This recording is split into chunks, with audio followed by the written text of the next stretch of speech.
누가복음 15장 11절로 24절 말씀까지 우리 합독하시겠습니다. 페이지 수는 주보에 기록해 드렸습니다. 신약성경 121페이지 누가복음 15장 11절로 24절 말씀까지 우리 한 목소리로 합독하십니다. 시작. 또 가라사대 어떤 사람이 두 아들이 있는데 그 둘째가 아비에게 말하되 아버지여 재산 중에서 내게 돌아올 분깃을 내게 주소서 하는지라. 아비가 그 살림을 각각 나눠 주었더니 그 후 며칠이 못되어 둘째 아들이 재물을 다 모아가지고 먼 나라에 가 거기서 허랑방탕하여 그 재산을 허비하더니 다 없이 한 후 그 나라에 크게 흉년이 들어 저가 비로소 궁핍한지라. 가서 그 나라 백성 중 하나에게 붙여 사니 그가 저를 들로 보내어 돼지를 치게 하였는데 저가 돼지 먹는 쥐염 열매로 배를 채우고자 하되 주는 자가 없는지라. 이에 스스로 돌이켜 가로되 내 아버지에게는 양식이 풍족한 품꾼이 얼마나 많은고 나는 여기서 주려 죽는구나. 내가 일어나 아버지께 가서 이르기를 아버지여 내가 하늘과 아버지께 죄를 얻었사오니 지금부터는 아버지의 아들이라 일컬음을 감당치 못하겠나이다. 나를 품꾼의 하나로 보소서 하리라 하고 이에 일어나서 아버지께로 돌아가니라. 아직도 상거가 먼데 아버지가 저를 보고 측은히 여겨 달려가 목을 안고 입을 맞추니 아들이 가로되 아버지여 내가 하늘과 아버지께 죄를 얻었사오니 지금부터는 아버지의 아들이라 일컬음을 감당치 못하겠나이다 하나 아버지는 종들에게 이르되 제일 좋은 옷을 내어다가 입히고 손에 가락지를 끼우고 발에 신을 신기라. 그리고 살찐 송아지를 끌어다가 잡으라. 우리가 먹고 즐기자. 이 내 아들은 죽었다가 다시 살았으며 내가 잃었다가 다시 얻었노라 하니 저희가 즐거워하더라. 이 말씀은 살아계신 하나님의 말씀입니다. 아멘. 할렐루야. 올해도 어김없이 마지막 주일이 돌아왔습니다. 혹시 여러분 인터넷을 하시는 분들은 지난 12월 21일 날 마야 문명의 달력의 마지막 날이라고 해서 21일 날 지구의 종말이 온다. 한참 소동이 있었지요. 그런데 21일이 지나갔습니다. 지나갔는데도 지구의 종말은 오지 않았습니다. 어제부터인가 그제부터인가 인터넷에 아주 멋진 사진이 하나 돌아다니기 시작하는데 과연 지구의 종말이 오기 2초 전에 사람들은 무엇을 하고 있을까? 그걸 생각해내면서 사진을 하나 만들어냈어요. 여러분 지구의 멸망이 오기 2초 전에 뭐 하고 계실 것 같아요? 네, 사진을 보신 분들이 아무도 안 계시군요. 지구가 절망하기 2초 전이니까 하늘에서 막 위성이 쏟아지고 불덩어리가 떨어지고 막 지구가 지금 멸망이 돼가는데 전부 핸드폰을 가지고 하늘을 쳐다보고 있더라고요. 이게 뭐 하는 거예요? 사진 찍는 거예요. 사진. 지구가 멸망하기 2초 전에 사람들이 무엇을 할까? 그냥 사진을 찍고 있어요. 그게 사진으로 요즘 아주 온통 인터넷을 지금 헤매고 다니고 있습니다. 과연 지구가 멸망하기 2초 전에 나는 뭘 할까? 여러분 뭐 하고 계실 것 같아요? 기도. 숨 쉬고 있고.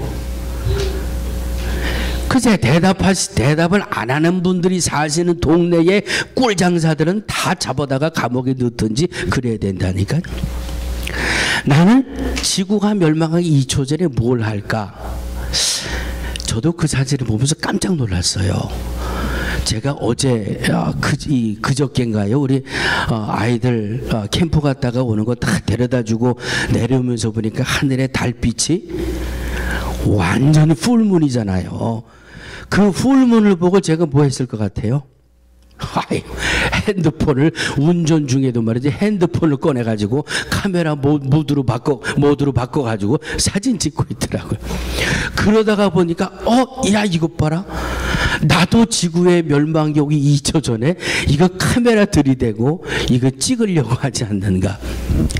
2초가 지나면 말 그대로 멸망이라는 것은 남아있는 게 없잖아요.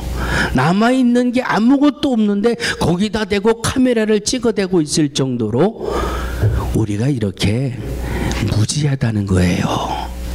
미래가 있는지 없는지 눈으로 지금 막 미래가 사라지는 그 장면을 보면서도 미래가 있는 것처럼 오해하고 착각하면서 살아간다.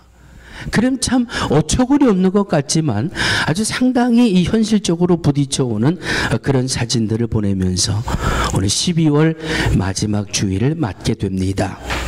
요즘은요 이제 이 친필로 써서 오는 카드도 연하장도 이제는 다 지나갔어요.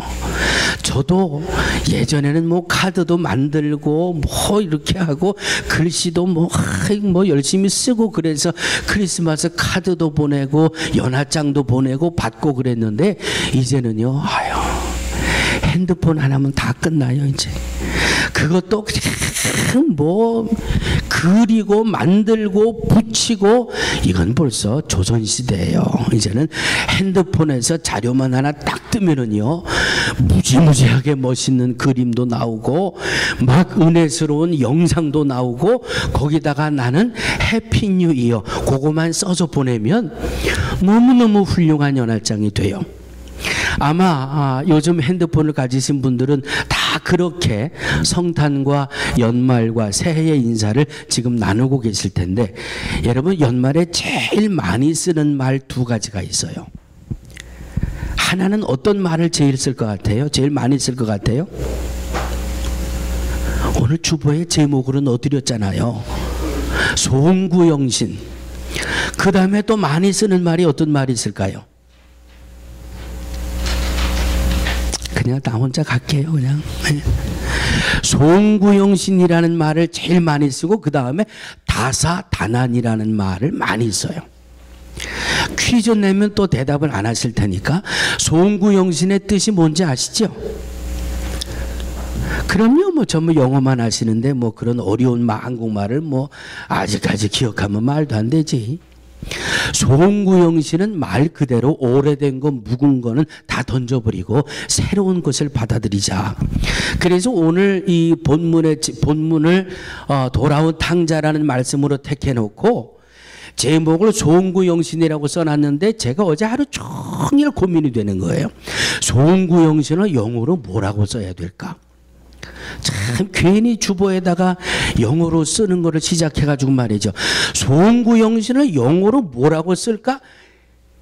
있는 대로 다 뒤져도 송구영신이라는 말은 영어로 나와 있는 게 없더라고요. 그래서 궁리하다가 오늘 주보에 써드렸으니까 그냥 뜻이 비슷하니까 그냥 그런가 보다 그러고 지나가세요. 예배 끝나고 또 저한테 그냥 막 전화하셔가지고 목사님 이게 송구영신이 영어로 이게 맞아요? 그러지 마시고 정확하게 송구영신이라는 표현이 없는데 요 정도로 직역을 해놓으니까 오래된 건 나쁜 건 묵은 거는 다 그냥 이 뒤로 던져버리고 새로운 것을 기쁨으로 받아들이자. 그러면 다사다난은 무슨 말이에요? 다사다난. 그럼요. 뭐 한국말이 세상에서 제일 어려운 게 한국말인데 이런 일도 있고 저런 일도 있고 생각했던 일도 있었고 생각하지 못했던 일도 있었고 그냥 많은 일들이 지나간 2012년 우리의 한 해의 삶을 가득 채우고 있습니다. 다사다난하게 1년을 살아오셨습니다. 1년을 마무리하는 마지막 주일날 우리에게 송구영신이라는 것, 지난 1년 동안 나를 괴롭히고 나를 힘들게 만들고 나를 어렵게 만들었던 모든 것을 그냥 다 미련없이 던져버리고 새로운 것을 받아들일 수 있는, 그래서 오늘 본문을 중심으로 해서 영적인 송구영신을 이루자, 이렇게 본문의 제목을 정하면서 함께 은혜를 나누어 보려고 합니다. 설빔이라는 것 있지요. 설빔, 때때옷이라고도 하고, 설빔이라고 하는 것은 말 그대로 1월 1일 날 새 옷을 입는 것을 설빔이라고 하지 않습니까? 이게 뭐 한복이 될 수도 있고 또는 뭐 이 양복이 될 수도 있고 모든 이 의복이 될 수 있습니다. 설빔이라고 하는 것은 새해를 맞았으니까 묵은 건 낡은 거는 다 좀 물리쳐 놓고 새 것을 입고 새롭게 시작하자, 그런 의미로 설날에 설빔을 입게 되는데 우리의 신앙도 마찬가지예요. 우리의 영적인 삶도 마찬가지입니다. 에베소서 4장 22절 24절, 너희는 유혹의 욕심을 따라 썩어져가는 구습을 쫓는 옛사람을 벗어버리고 오직 심령으로 새롭게 되어 하나님을 따라 의와 진리의 거룩함으로 지으심을 받은 무엇을 입으라? 새 사람을 입으라. 우리의 신앙이, 우리의 영적인 모습이, 영적인 송구영신을 우리가 바로 이루어낼 수 있는, 내가 지나간 1년 동안 하나님의 자녀로서, 교회 다니는 사람으로서 내가 부끄러웠던 일이 어떤 게 있었나? 내가 정말 하나님이 주시는 복을 받아야 되는데 지나간 1년 동안 내가 하나님의 복을 잃어버리게 만들었던 이 부끄러운 모습이 무엇이 있었나? 하나하나 찾아내서 그냥 집어 던져버리고 내 삶에서 던져버리는 송구가 우리에게 있어져야 할 것이고, 하나님의 말씀을 통해서 의와 진리의 거룩함으로 지음을 받은 새 사람을 입는 영신이 우리에게 오늘 이 한 시간을 통하여 이루어지게 되기를 주의 이름으로 축원합니다. 사울이 어디에서 바울이 됐지요? 사울이 다메섹으로 가는 길가에서, 다메섹 도상에서 사울이 하늘로부터 음성을 듣고 그 자리에 고꾸라지게 되지요. 사울이 다메섹으로 왜 가고 있었어요? 잘 모르시는 분들은 사도행전을 찾아보세요. 사울이라는 사람이 예수 믿는 사람을 못 살게 구는 것을 사명을 가지고 살던 사람이에요. 이 사울이라는 사람은 율법의 박사고요, 이름만 가지고도 먹고 살 만한 그런 아주 유명한 사람이에요. 그런데 이 사람이 내가 하나님의 말씀을 보고 내가 율법을 연구하다 보니까 메시아 그리스도가 이렇게 이 험한 모습으로 온다는 것은 있을 수가 없어요. 그래서 예수가 그리스도라는 것을 믿는 사람을 자기 믿음으로 용납할 수가 없는 거예요. 그러니 오늘날로 보면 이 사울은 성경의 박사인데 예수라는 사람이 그리스도라고 하는 것을 이단으로밖에 볼 수 없는 거예요. 그래서 예수도 이단이고 예수를 따라다니는 사람도 몽땅 이단이고, 이 사울의 마음으로는, 사울의 성경적인 지식으로는 용납할 수가 없는 거예요. 그러니까 어떻게 해서라도 저 이단들을 물리쳐야 된단 말이죠. 그런데 로마의 정권에서 힘을 실어주는데 예수가 그리스도라고 믿는 사람들, 예수가 그리스도라고 따라다니는 사람들을 다 없애버리려고 예수를 십자가에 못 박았단 말이에요. 못 박아 죽였는데도 예수가 그리스도라고 그냥 믿고 전파하고 다니니까 그 예수 믿는 사람들을 로마에서 그들을 잡아 옥에 가두고 처형하고 갖은 핍박을 이루게 될 때에 사울이 다메섹에 예수 믿는 사람들을 잡아다가 아주 치도군을 내고 감옥에 가두려고 열심히 다메섹으로 가고 있었어요.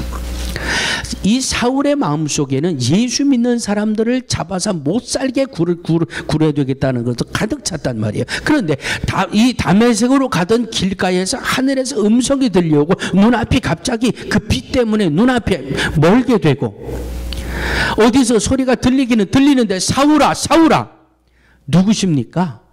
누군데 내게 이런 일이 일어납니까? 사울아 나는 내가 핍박하는 예수라. 그 다메섹 도상에서 주의 음성을 듣고 완전히 그 자리에 엎어지고 말지 않습니까? 바로 그곳이 사울에게는 영적인 송구영신이 일어나는 현장이었어요. 이제까지 자기가 믿었던 것, 이제까지 자기가 생각했던 것, 이제까지 자기가 판단했던 것, 나는 내가 핍박하는 나사렛 예수라는 그 음성 한마디 앞에 그 속에 묵었던 걸 다 내던져버리고 이 속에 예수로 새롭게 채움을 받았잖아요. 영적인 송구 영신이 이루어지니까 그때부터 사울은 바울이 되어가지고 마지막 세상을 떠나는 그 순간까지 얼마나 많은 영혼들을 하나님 앞에 인도하고 얼마나 여러 교회들을 세우며 얼마나 놀라운 성령의 역사를 이루었는지 우리는 사도행전을 통해서 분명히 보게 됩니다. 마가의 다락방에 하나님의 성도들이 모였습니다. 하나님의 예수님의 제자들이 모였습니다. 그 안에는 베드로도 있었습니다. 베드로가 어떤 사람이에요? 불과 얼마 전까지만 해도 나는 예수를 모른다라고 펄펄 뛰고 부정했던 사람이에요. 왜? 죽을까 봐 무서워서, 자기가 피해 입을까 봐 두려워서. 그런데 오순절날 마가의 다락방에서 성령의 충만함을 받고 나서 성령을 받는 그 순간이 베드로에게는 영적인 송구영신이 이루어지는 사건이에요. 그 다음부터는 죽어도 예수는 그리스도예요. 성령 받기 전까지는 저 사람 예수와 같이 있던 사람이다, 이 한마디 말이 두렵고 무서워서 어린아이 앞에서도 나는 예수를 모른다라고 그냥 펄펄 뛰던 베드로가 성령 받으면서 영적인 송구영신이 이루어지고 나니까 죽어도 예수는 그리스도라고 전하는 복음의 사도로 그의 마지막의 삶을 살아내지 않습니까? 사랑하는 성도들이요, 영적인 송구영신은 이렇게 소중한 겁니다. 오늘 이 집을 나갔던 탕자가 돌아오는 이 사건을 통해서 영적인 송구영신이 어떻게 이루어지는지 간략하게 두 가지만 말씀을 나누면서 함께 은혜를 나누려고 합니다. 영적인 송구영신은 한번 따라해 주시기 바랍니다. 마음과 생각에서 이루어져야 합니다. 마음과 생각에서 송구영신이 이루어지지 못하면 우리의 영은 새로워질 수가 없습니다. 한 심리학자가 4살짜리 아이들을 한 그룹으로 모아놓고 연구를 했습니다. 4살짜리 아이들의 한 그룹을 방에다 놓고 아주 달콤하고 맛있는 마시멜로하고 그리고 아주 좋은 캔디와 초콜릿을 아주 한 그릇 담아놓고 그 방에 있는 4살짜리 아이들에게 이렇게 이야기합니다. 얘들아, 여기 너희들이 참 좋아하는 마시멜로, 캔디, 초콜릿 이게 있는데 너희들이 내가 밖에 나갔다 올 때까지 절대 여기 손을 안 대면 내가 갔다 와서 이것보다 2배를 더 줄게. 이 학자가 아이들하고 지금 연구하는 겁니다. 먹지 않고 가만 놔두면 내가 갔다 와서 2배를 줄 테니까 그때 실컷 먹어라. 그리고 이 심리학자가 그 방문을 열고 나갔습니다. 어떤 일이 일어났을까요? 예, 3가지 현상이 일어났습니다. 그 방에 있는 4살짜리 아이들 중에 어떤 아이들은 이 심리학자가 문을 열고 나가고 문이 닫혀지자마자 그냥 달려가 가지고 먹기 시작했어요. 2번째 아이들, 쟤네들 저러면 안 되는데 박사님이 갔다 오면 2배를 준다고 그랬는데, 야, 그거 먹지 말고 조금 참아. 조금만 참으면 2배로 생길 건데, 야, 그때 더 많이 먹지? 고민을 하고 갈등을 하다가 아이들이 먹는 게 너무 맛있어 보이니까 애따 모르겠다 나도 먹고 죽은 놈은, 그 뒤에는 여러분들이 아세요. 먹고 죽은 놈은 알았어요. 글쎄 이렇다니까 목사만 신령하지 못한 목사고 여러분들은 다 신령한 성도들이기 때문에 그냥 이 2번째 그룹의 아이들은요, 갈등하다가 애따 모르겠다 그러고 가서 막 주워 먹었어요. 3번째 그룹, 이 3번째 그룹의 아이들은요, 그래, 왜 똑같은 4살인데 먹고 싶은 마음은 왜 없겠어요. 그런데 이 아이들은요, 조금만 참자, 조금만 참으면 이게 2배가 생기니까 조금만 참아보자. 그런데 3번째 그룹에 있는 아이들에게 이상한 점이 발견이 돼요. 왜 어떤 이상한 점이 생기냐 하면 캔디를 쳐다보던 데서 눈을 돌리더래요.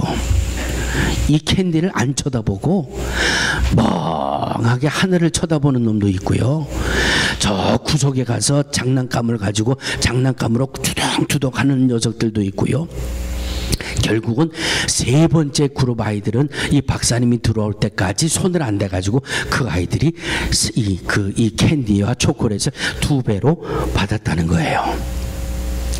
사랑하는 믿음의 성도들이요, 생각은 행동으로 옮겨진다는 말이 있습니다. 생각은 행동으로 옮겨집니다.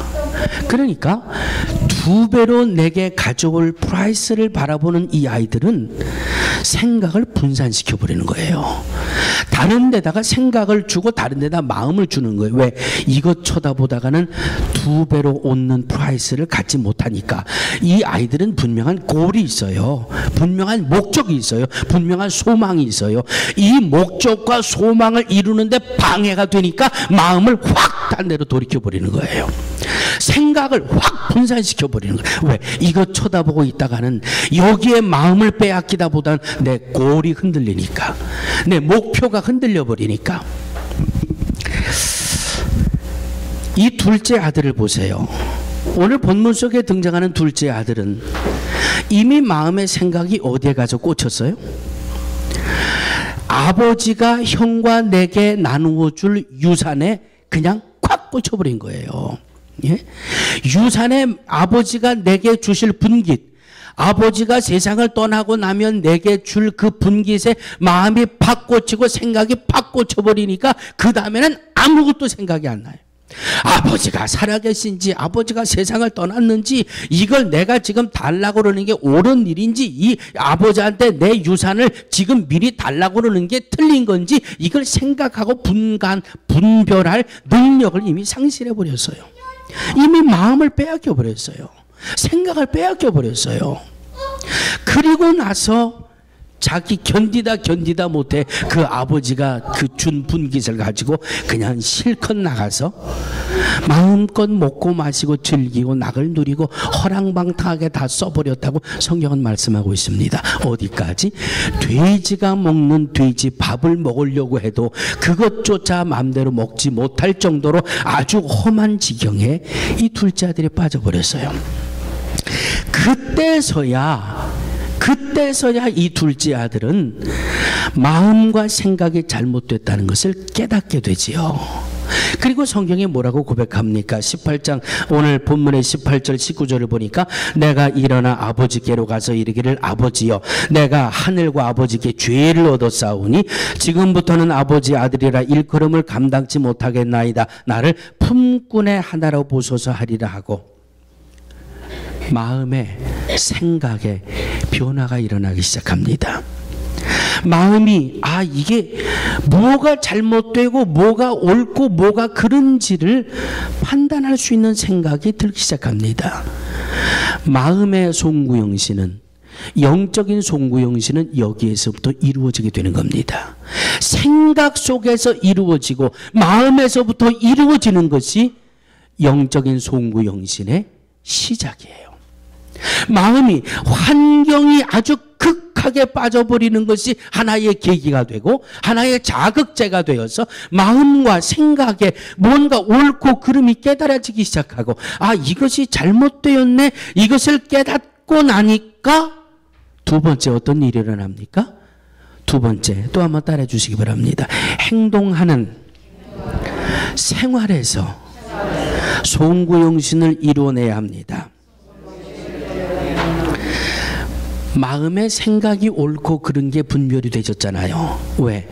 내가 지금 처해 있는 이 삶을 보니까 야, 내 아버지 집에는 하인들도 굶주림이라는 걸 모르는데 내가 어쩌다가 이렇게 여기까지 와가지고 돼지밥도 못 얻어먹는 이런 한심하고 비참하고 철양 맞은 신세가 됐나? 환경에 자극이 돼가지고 자기 마음과 생각을 내가 이것을 잘못했구나. 내가 아버지께 그렇게 못되게 하는 게 아닌데 잘못된 것이 깨달아지고 잘못 생각했던 것이 깨달아지고 그리고 나서 이 아들이 뭐를 택합니까? 마음으로 끝이지 않았잖아요. 생각으로 끝이지 않았잖아요. 즉시 일어나서 아버지께 돌아가는 거예요. 여기서 오늘 본문 17절에 이런 말씀이 있습니다. 여기서 줄여 죽는구나 라고 하는 말씀이 있어요. 내 마음과 생각이 잘못되고 이 엉뚱한 길로 살다가 오늘 여기 이렇게 와보니까 내가 이 자리가 줄여 죽는구나. 다시 말씀드리면 여기는 내가 있어야 될 자리가 아니구나 그런 말이에요. 내가 있어야 될 자리는 내 아버지의 둘째 아들로서의 자리지. 내가 지금 이렇게 돼지 구렁텅이에 와가지고 이렇게 살아가는 이곳이 내 자리가 아니로구나 하는 것을 이 둘째 아들이 깨닫게 됩니다. 따라하시기 바랍니다. 내 자리가 어딘지 잘 찾아가자. 내 자리가 어딘지 잘 찾아가자. 우리 저 뒤에 이상열 목사님이 앉아 계시는데 우리 이상열 목사님은 저하고 신학교 동기예요. 그런데 저분은 군대를 갔다 와가지고 군대를 갔다 온 예비군 측에 속하셨고 저는 군대를 안 갔다 왔기 때문에 한참 까불고 놀기 좋아하는 그런 그 신학생이었거든요. 그런데 아마 저분이 지금 저하고 근 35년 한 그쯤 된 것 같아요. 그 한 35년 만에 지금 처음 저를 만났거든요. 몇 주 전에 전화가 왔는데 여기 툭하우에 따님이 거기서 있는데 딸 보러 왔다고 또 저한테 전화를 주셨는데 순간 제가 막 이 30여 년 전으로 막 거슬러 올라가는 거예요. 내가 신학생 때 내가 신학생답지 못한 모습을 보여준 적은 없었나? 그냥 막 찾아 올라가면서 후회가 되는 거예요. 제가 그런 사람이었어요. 한참 목사가 돼가지고 말이죠. 미국 가서 개척하고 열심히 목회하다가 한국에 세미나가 있어가지고 나갔거든요. 그랬더니 이 예쁘장한 여자가 오더니요. 저를 툭 치더라고요. 그러면서 딱 보니까 우리 목사님은 알 거예요. 김혜선이라고 지금 저 온양의 감리교 사모가 됐대 또. 그 친구가 말이죠. 저를 툭 치더니 네가 어떻게 목사를 하냐 그러더라고요. 그냥 말이죠. 이거 어렸을 때도 자기 자리 잘 서 있어야지. 제 자리 못 찾으면은요 30년이 지나서도 망신당해요. 여러분 자리 잘 차지하세요. 나는 예수 믿는 사람들로 내가 어디에 있어야 되는지 자리를 잘 찾아가셔야 돼요. 내가 목사로 서 있어야 될 자리가 있고요.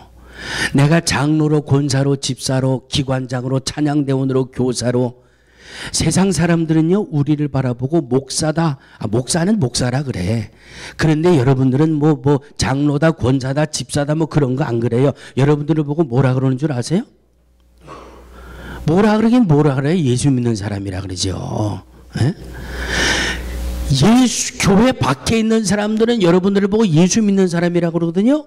그러면서 예수 믿는 사람이 예수 믿는 사람으로 자리를 잘 바르게 자리를 잡지 못하고 있을 때 예수 믿는 사람이 왜 그래? 예? 그냥 문제가 있고 환난이 있고 질병이 있을 때 그냥 세상에 종말이 온 것처럼 한숨을 있는 데는 내쉬면서 아휴 나는 이제 다 죽었다. 어떻게 내게 이런 어려움이 오나?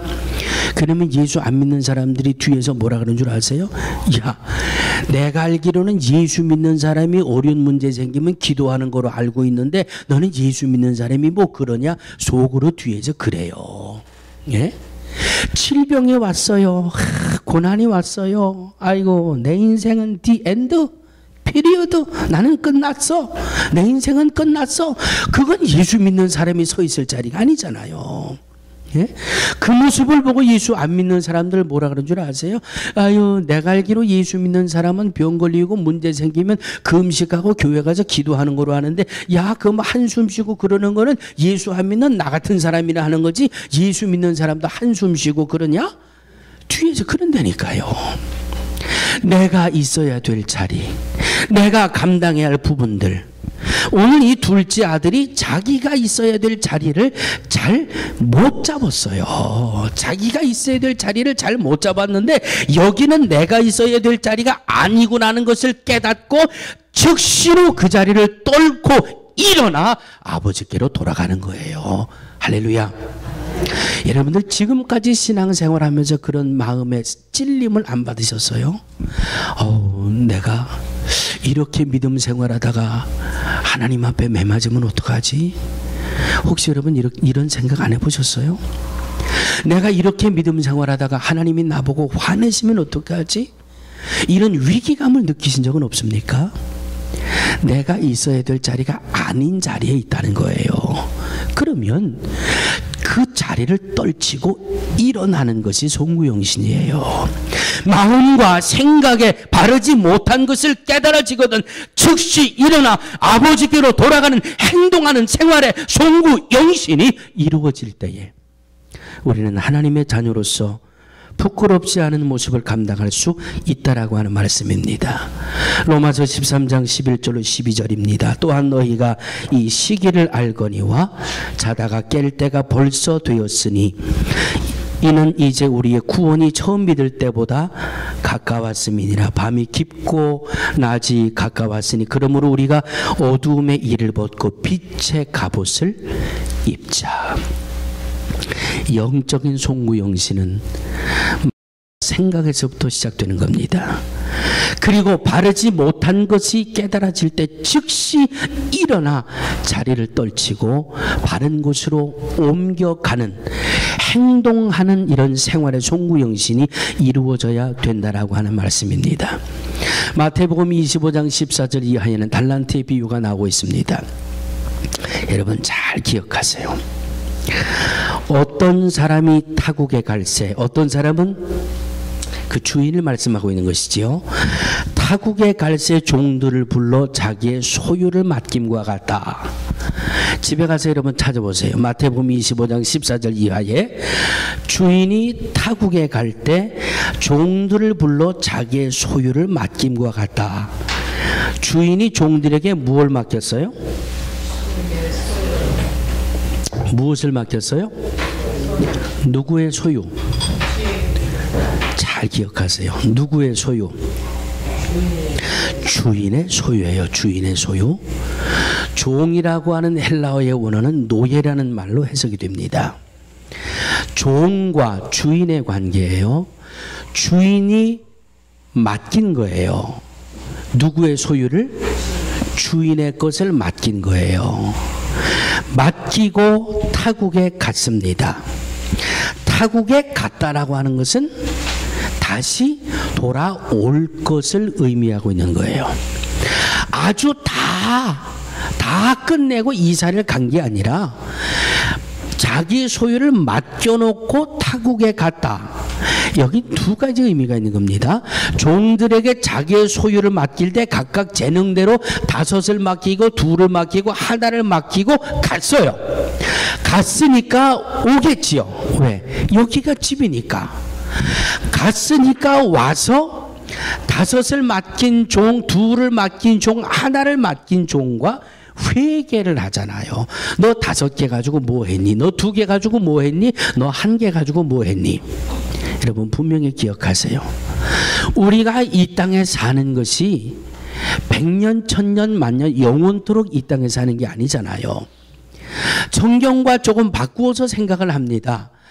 하나님이 이 땅에 우리를 보내셔서 하나님의 것을 맡아 관리하도록 누구에게는 5을 주셨고 누구에게는 2를 주셨고 누구에게는 1를 주셨어요. 언제까지? 우리가 온 곳으로 돌아갈 때까지.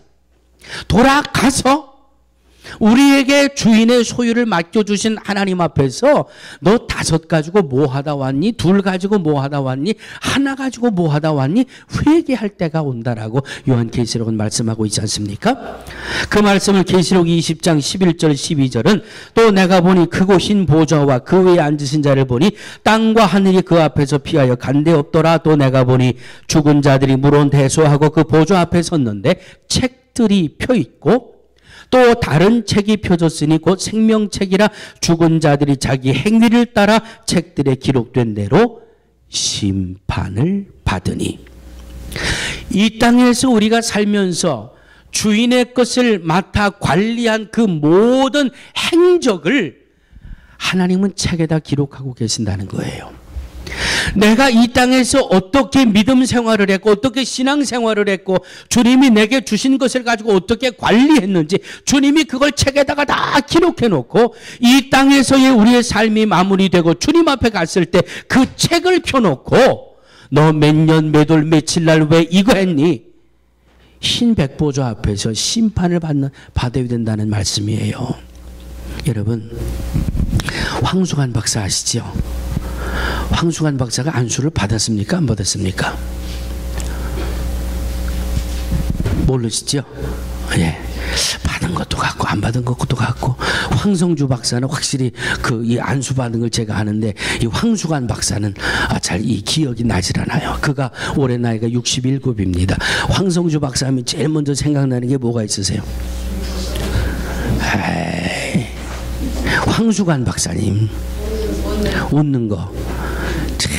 황수관 박사님 하면 교회 장로님인 게 먼저 떠올라야죠.